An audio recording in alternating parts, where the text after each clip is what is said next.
chug, chug, chug, chug, chug, chug, chug, chug, chug, chug, chug, chug, chug.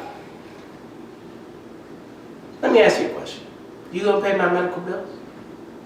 Or actually, if it were possible, and I could give you the hangover that I would possibly have tomorrow morning, would you take it for me in exchange for me chugging this beverage?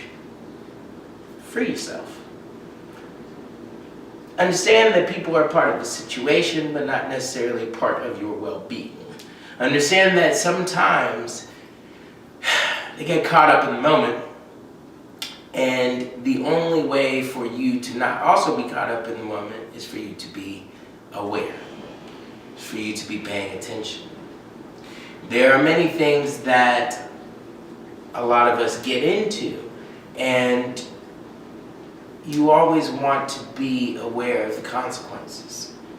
So, the power of friends in that particular situation is you could imagine a house party or just any kind of party really where chug is going on, or a bar or anything like that, and people are like chug, chug, chug. Yeah, you feel that rising sense of physiology. You feel like, oh, and then you chug it and now you're a conqueror. You've demolished your enemy. You have smattered the bottle, but was that really healthy for you, or did you short-term perceive a benefit of social status at the expense of whatever consequence may come later? Let's see. Diffusion of responsibility. This is something that I'm always keen about. And the reason why I bring this up after that is because in a situation like that, where there is a lot of social pressure to do something, most people just succumb. Most people just give in to it.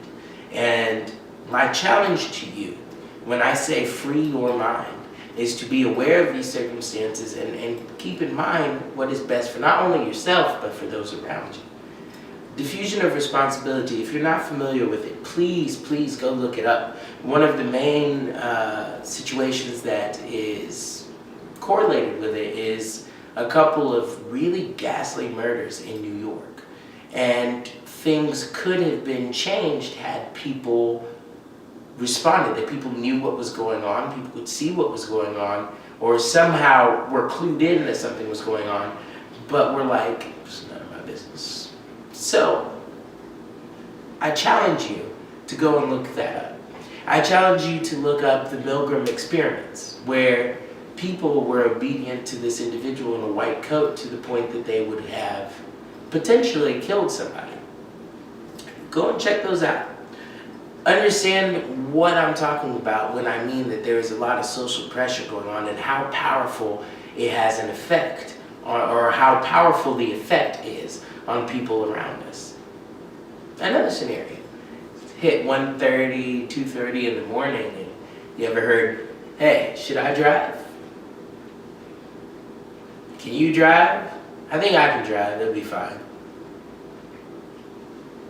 How about Lyft? How about Uber? They're pretty cheap nowadays. I need my car in the morning. Free yourself.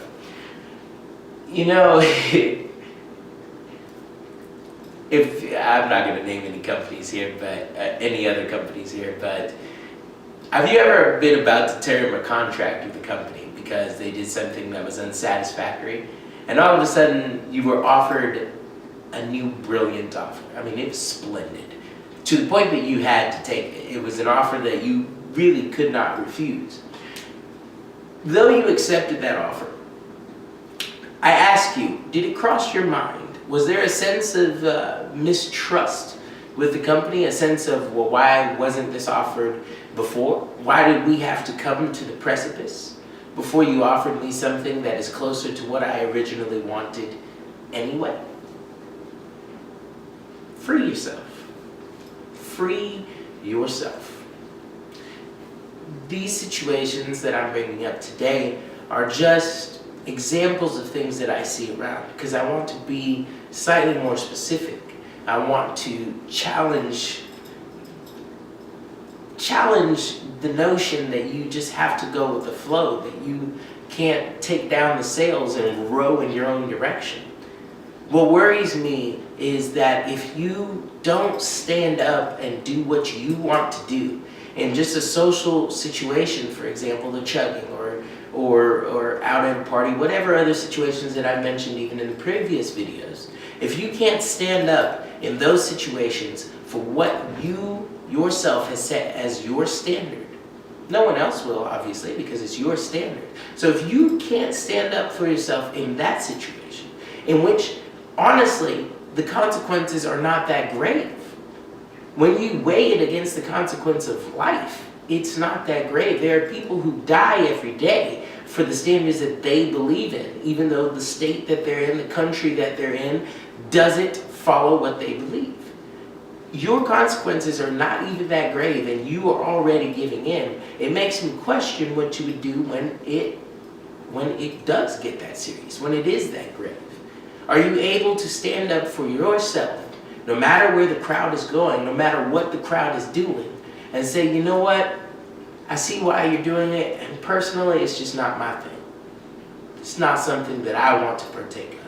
It's not something that I want to do.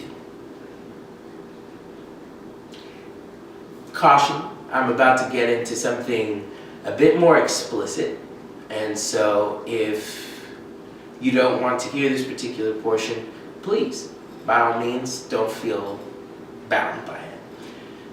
But another situation that I would like to bring up, and in light of the recent film, actually, 50 Shades of Grey, I want to address something with you. I have not watched the film.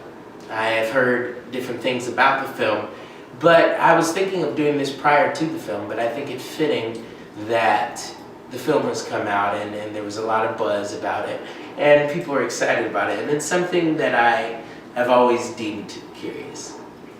So, S&M, BDSM, all of those things, choking during the act of sex. I want to challenge the culture a little bit, because as I've mentioned in other films before, one of the things that I like to talk about is confirmation bias, and also confirmation seeking, if you will, because if you are an individual in a particular subgroup and you feel a certain way, or you're into a particular type of fetish, or you're into a particular type of behavior, and all of the people in your subgroup are not, what most likely will happen is you will move to a different subgroup. You will seek out and find a subgroup that is more interested in your particular type of behavior. And what happens then is you find friends who do this as well, so now it becomes more normal for you. And you are in an area where it is also perceived normal. You do not receive any pushback or challenge to your mentality or behavior now that you have switched subgroups. Why am I bringing all of this up? Allow me to design a situation, and let's play with it a little bit. Sex. Most human beings on this planet, I dare say all, if you take, and I'm still trying to figure out the best way to word this, so pardon me, I may come back and readdress this situation again, of course. But for right now, if you take situations as perceived morality, so I'm talking about religious principles and things like that, if you take all of those things out of it, and you look at human beings as just organisms that exist in the world, just like most other organisms, we're here to do two things. We're here to survive, and we're here to reproduce. That defines most of our actions. That defines pretty much everything behind what we do. Morality comes in as a way to not only affect your own survival and your own reproduction, but to enhance the societies as a whole. And that is just one of my personal theories that I'm working out. And I'm sure somebody has a theory similar to this somewhere. At any rate, so with that in mind, is choking, the act itself, choking, beneficial to your survival? No. So most people would be averse to it, and understandably so. You're depriving yourself of oxygen. It makes you wonder how long you're going to live. It brings you face to face with your mortality. And before you say it's just different, I almost want to reference like Pavlov's conditioning here. But sex is something that we are designed to do. It is something that we derive pleasure from. It is, most people at any rate, derive pleasure from it unless you have some medical or physical issue. But most people derive pleasure from it. They enjoy doing it. It makes, they don't see any reason why they shouldn't do it. Fine, A-okay. But now bringing sex into that atmosphere, bringing choking into that atmosphere, is the act of choking itself what excites you, or is it the act of sex? And then you, as you're doing one good thing, one exciting thing, you've now brought this other thing that has other physiological effects on your body while you're already having this fun thing, and now you're conditioned to like it. Now you perceive it as something that is positive or something that is fun or thrilling. I was having this conversation with a few different individuals actually, but most recently it was a younger individual, and we were talking about it, and I said, if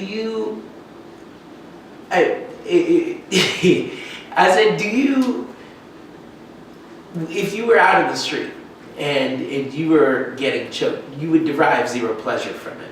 But the reason why you enjoyed performing this act during sex, tell me in your own words, what did it make you feel? What excited you about it? What got you revved up about it? What makes you want to do it again, perhaps? And he said, I felt dominant. I felt like in control of the situation and whatnot. Social pressures there. As a man in our society, you're supposed to be the dominant one. You're supposed to be the one that is in control of the situation at all times, that people are doing your bidding. But I digress. I asked him a different question. I said, if you had never heard of it before in literature or in films or in anything like that, and most people get into contact with it through pornographic material, but if you had never been introduced to this, wouldn't you think it was odd? And I left it for him to answer, and he was like, yeah, no, actually, if I had never heard of it before, and I had never seen it before, she would have asked me that, and I would have froze. I wouldn't have known exactly how to respond to it. And I think that is a common answer for most people, because, the act in and of itself is averse to survival. So when you hear it for the first time, I am certain that a lot of people are like, wait, what? But what happens in our society today is, remember, I'm going to go back to that group, the subgroup that now they have all been confirming each other's behavior. Perhaps they want to expand and they want to show that stuff, or they're just proliferating material amongst themselves, and now it leaks out to the other groups, subgroups, whatever, population. Everybody can now see it, that this is what we enjoy doing, and we don't care what you think about it. And that's fine. But what begins to happen to our subconscious, our collective subconscious, we begin to be desensitized to that material. If every day you see bombs and you see people dying, you begin to be slightly desensitized to it. Don't get me wrong, it's not that you don't care, but its physiological impact on your psyche is not as much. Why? Because your brain is built as a machine that recognizes patterns. If you've seen this before, I've seen this before, I've seen this before, I've seen this before, I know how to react to it. And so because he had heard about it before, and because he had seen literature about it before, he said, hell, this girl wants to do it, let's give it a whirl.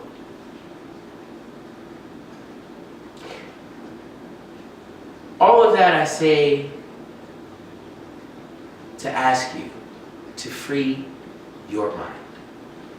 Understand where your impulses are influenced and learn how to mitigate against those.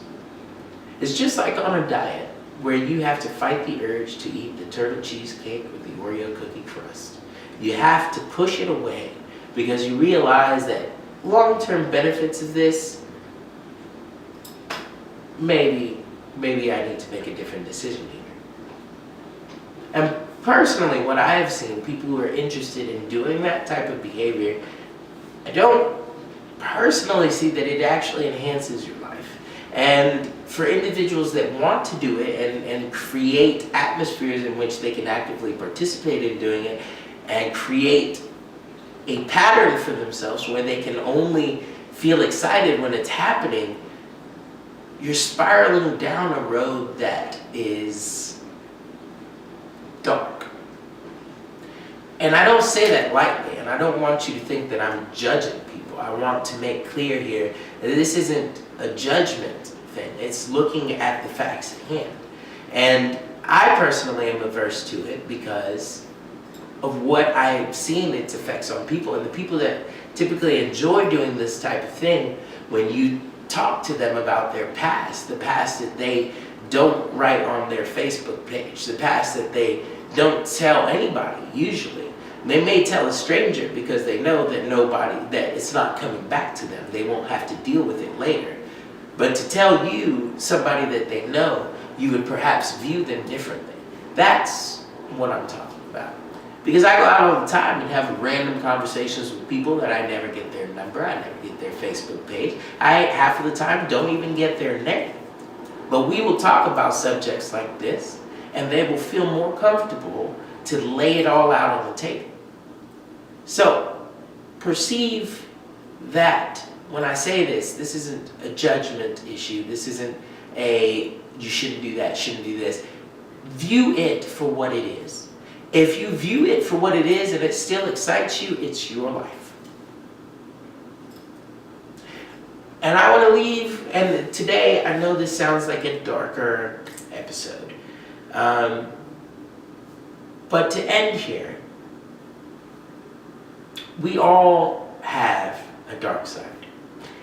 And to me, the dark side is those just random impulses, the random negative thoughts. Somebody pisses you off, you kind of want to smash their face through a wall. Things like that. That dark side, I think we all share some level of that. The more times that you give in to it, the harder it is to resist it. The more times that you deny it, the easier it is to resist it. It's that simple. And it's I say it like this. It's like stacking wins for yourself. When you're on a diet, when you've hit the 5th or 6th day that you've kept going on that diet, it's a lot easier. It's a lot easier because you've already been like, you know what, I've been doing this. I've already felt this urge before. I'm good. I can still do it. I got this. Now, if somebody buys you a giant cake and sets it in your house, that's a problem, you know? It's like, come on, you're sabotaging what's about to happen here. But I think you understand what I'm trying to say. And unfortunately, and I want to dodge it, but there's no way to really dodge it. I think it's an example of how I think and how I am willing to accept information from all circles. I don't close my mind off just because somebody disagrees with me or somebody's vile, somebody's putrid. I listen to what they say because there may be a grain of truth in there. Now, if I can't find one, then I disassociate myself from it, but I at least try to give it due process. And the closing interview for Ted Bundy is a scary way to look at human behavior because he suggested that the problem lies in giving in to these urges. And that's ultimately where I have been leading some of this free your mind and understand the world around you. This is what I'm talking about. When you go with the flow and you just find something exciting and you don't understand why you find it exciting and you don't take the time to figure out why it's exciting, you're walking a path that leads somewhere that you may not want to go. You'll wake up one day and wonder how you got there, and you could have stopped it all along the way, but you chose not. You chose not. And that is what I'll leave you with today. I have a website that's coming soon, and I will let you guys know about that shortly. But other than that, I hope you enjoyed this Saturday, and I wish the best for you. And when I end on something like this, or actually overall, I want you to know that, again, this isn't judging. This isn't, I want to be this way and you should be this way and da-da-da-da-da-da. That has nothing to do with it. Clear the fluff. I love you. And I love you because you're a human being. And I believe that you should get the best that you can get out of life. And I think everybody should. And I want that for you, but I also want you to understand why you choose the things that you do, or why you chase the things that you do, and realize that you are not powerless. This isn't an involuntary thing. You are not powerless. You can make positive decisions. It's your life. You choose what to make of it. Have a wonderful day.